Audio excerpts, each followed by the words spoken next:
আসসালামু আলাইকুম। চলে আসলাম নতুন একটা ভিডিও নিয়ে। আজকের ভিডিওটি মূলত এক্সেলের ট্রিক্স ভিডিও। আমরা অনেকেই VLOOKUP-এর নাম শুনেছি। এক্সেলে কাজ করার সময় এই VLOOKUP ফাংশনটির প্রয়োজন হয়। এই VLOOKUP ফাংশন ইউজ করে আমরা অনেক সময় একটি কাজকে অনেক সময় নিবে এরকম কাজকে খুব কম সময়ের মধ্যে কমপ্লিট করে ফেলতে পারি।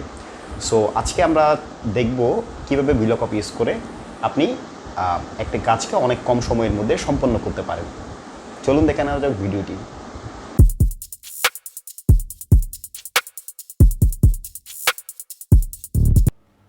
সো VLOOKUP ফাংশনটি কীভাবে কাজ করে সেটা দেখার জন্য আমরা একটা এক্সেল শিট ওপেন করব।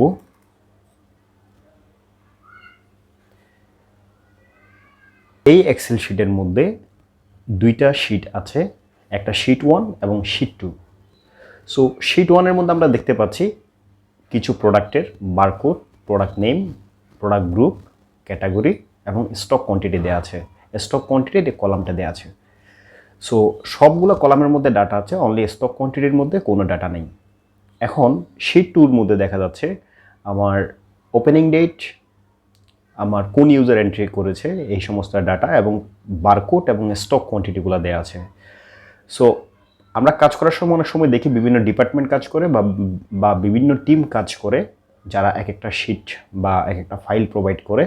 এই ফাইলগুলো থেকে অ্যাকিউমুলেট করে একটা জায়গায় ডাটাগুলো নিয়ে আসতে হয়, একটা মেইন শিট করতে হয়। তো এই প্রোডাক্টের মধ্যে আমরা যদি এভাবে করি, চিন্তা করি যে এই একটা প্রোডাক্টের প্রথমত প্রোডাক্টের ডিটেলসটা, এরপর স্টক কোয়ান্টিটিটা আছে যেটা অন্য একটা ডিপার্টমেন্ট থেকে দেয়া হয়েছে, যেমন স্টক কোয়ান্টিটিটা দেয়া হয়েছে, সেই স্টক কোয়ান্টিটিটা আমি একটা শিটের মধ্যে নিয়ে আসতে চাচ্ছি। এখন আমি যদি এই কাজটা কপি পেস্টের মাধ্যমে করতে চাই, সেক্ষেত্রে অনেক বেশি টাইম লেগে যাবে।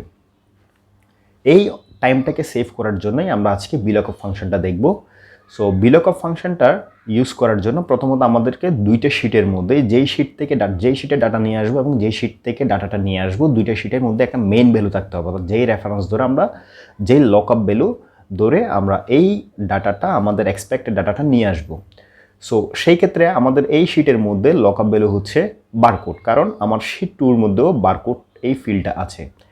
এখন শিট 1 থেকে শিট 2 থেকে শিট 1-এর মধ্যে আমার এক্সপেক্টেড স্টক কোয়ান্টিটিটা বা এক্সপেক্টেড যে ভ্যালুটা সেটা নিয়ে আসার জন্য আমাকে যেটা করতে হবে, আমার প্রথম রোর স্টক কোয়ান্টিটি এই ফিল্ডের মধ্যে ইকুয়াল সাইনটা দিব।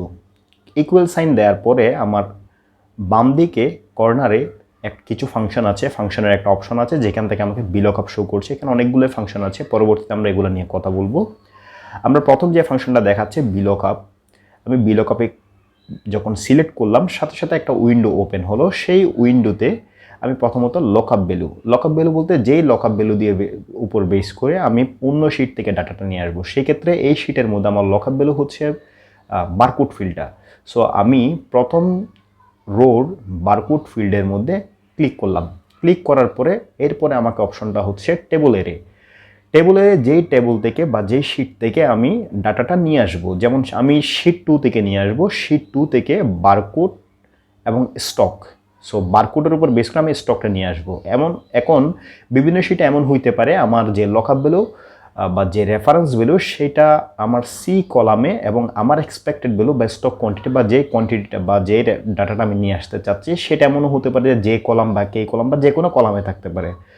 তো তখন আমাকে যেটা করতে হবে, আমার যে লকআপ ভ্যালু থেকে আমার এক্সপেক্টেড যে কলামটা পর্যন্ত সিলেক্ট করতে হবে। যেমন এখানে আমার লকআপ ভ্যালু হচ্ছে সি কলামে, তাহলে আমার রেফারেন্স ভ্যালু বা আমার এক্সপেক্টেড ভ্যালু হচ্ছে স্টক কোয়ান্টিটি, সেটা হচ্ছে ডি কলামে। তাহলে আমাকে সি থেকে ডি পর্যন্ত সিলেক্ট করতে হবে।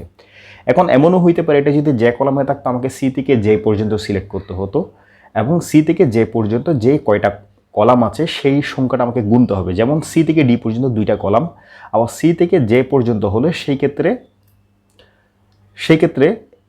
1 2 3 4 5 6 7 8 8টা কলাম। এখন আমার ভ্যালুটা যেহেতু সি থেকে ডি পর্যন্ত আমার 2টা কলাম, আমাকে এই 2টা কলাম ইন্ডেক্স নাম্বার 2-র মধ্যে বসাইতে হবে। এরপরে রেঞ্জ লকআপ যে অপশনটা আছে এখানে আমি 0 বসাবো, এটা ডিফল্ট 0 বসাবো। 0 বসানোর পরে যখন আমি ওকে দিব, আমার শিট 2 থেকে এই বারকোডের উপর বেস করে এই বারকোডটা যেই কলামে যেই রোতেই থাকুক না কেন শিট 2-র, আমার এই ভ্যালুটা চলে এসছে। এখন একইভাবে আমার এই শিটের মধ্যে প্রায়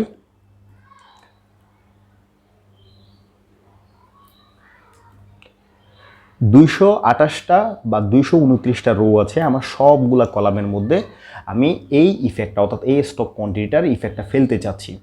যদি আমার এই বারকোডগুলো শিট 2 এর মধ্যে থাকে তাহলে সেই শিট 2 থেকে আমার এই বারকোডের উপর বেস করে স্টক কোয়ান্টিটিটা চলে আসবে। এটার জন্য আমাকে যেটা করতে হবে, আমি যেই লকআপটা একটু আগে VLOOKUP ফাংশনটা ইউজ করলাম, সেই ফিল্ডের যে জাস্ট কর্নারে আমি জাস্ট ডাবল ক্লিক করব। ডাবল ক্লিক করার সাথে সাথে আমার সবগুলা প্রোডাক্টে এই ইফেক্টটা পড়ে গেল, অর্থাৎ সবগুলো প্রোডাক্টের স্টক কোয়ান্টিটিটা একটা শিটে চলে আসলো।